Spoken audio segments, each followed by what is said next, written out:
Ayan, no. Papalitan ko yung gulong kasi delikado na. 15%. Minus 10%.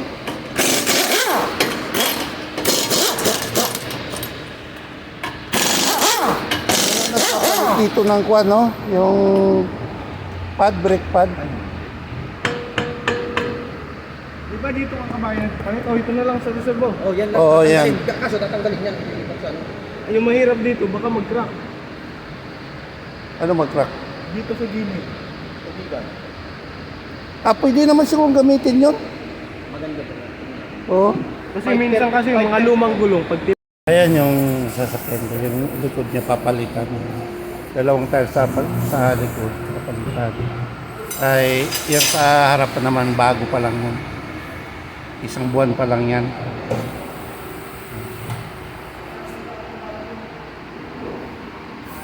Tapos ito yung ano, yung gulong na yun. Bago 2024 ang gulong. Maganda kasi 3 years lang kasi ang expire niya.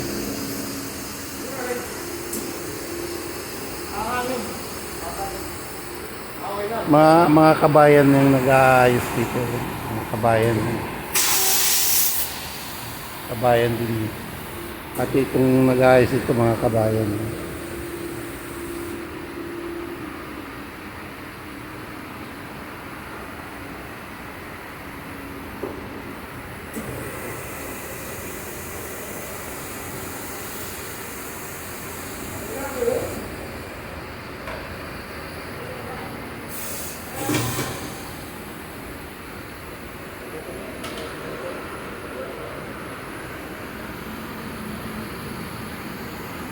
Mahirap kasi kung ang gulong niya ay kalbo na tapos isasalang ko sa motor vehicle periodic inspection.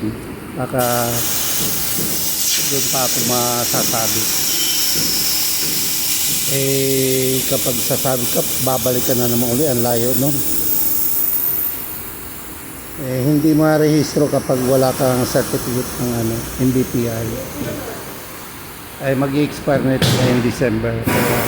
December 6 ang expiration, kaya kahit gabi na naano ko muna yung mga kasamaan mga kasamaan namili na yata ng pagkain.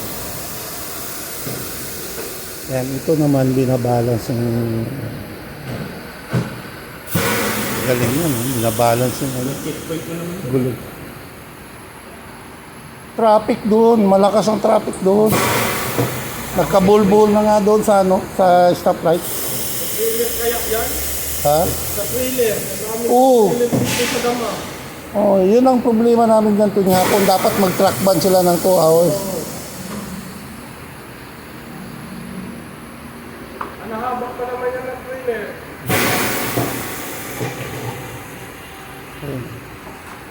Para mag-balance ang yun. Kailangan mag-0-0 yun. Ito naman isa yun. Napalitan ng gulong yun.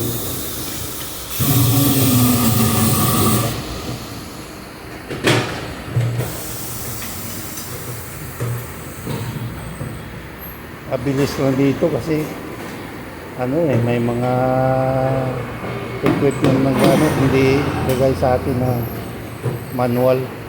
Yung sa mga vulcanizing shop dito, talaga dito